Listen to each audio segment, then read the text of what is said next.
agrandisseur, c'est tout simple. C'est une source de lumière entre laquelle on met un négatif et ensuite un objectif qui permet de projeter son image sur le papier.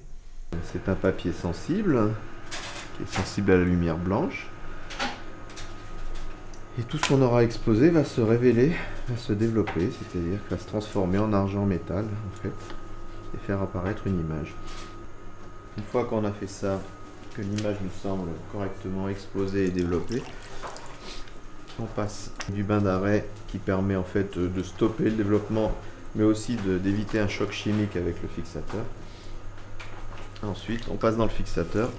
C'est un bain qui permet de désensibiliser en fait le papier à la lumière et se conserver un maximum de temps, au moins une centaine d'années sans problème.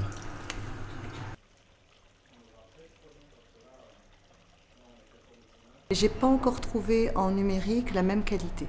En tous les cas, j'attends de voir. On me dit que ça existe, on me dit que c'est possible, que ça peut même dépasser. Mais honnêtement, aujourd'hui, j'ai pas encore vu. En tous les cas, pour moi, il y a quelque chose dans le moelleux, dans la qualité du grain que j'aime. Ça tient aussi à la qualité aussi de la pellicule par rapport à l'appareil photo numérique.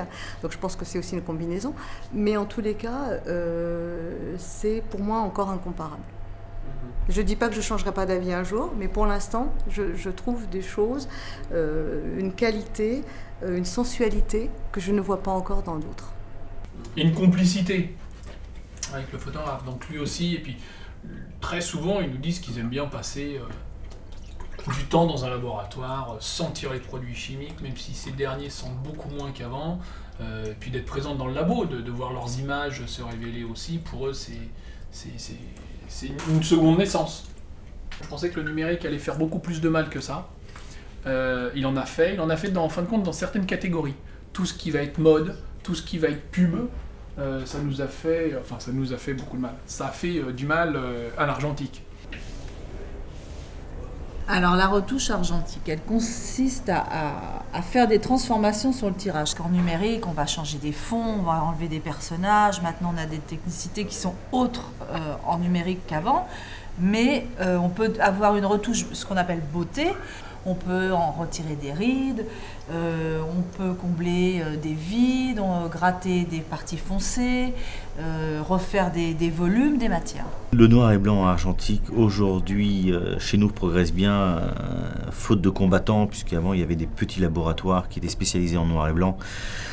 Mais aujourd'hui, être que spécialisé en noir et blanc ne permet pas une pérennité de la structure. Donc nous, on a une vocation à être généraliste, que ce soit du noir et blanc, de la couleur, du numérique, de l'argentique. Donc du coup, on a un volume certain de tirage de collection, d'archivage pour des grands photographes, pour des grandes maisons qui ont des archives absolument exceptionnelles. Après, le risque, c'est de ne plus avoir de fabricants qui nous fournissent les outils pour travailler.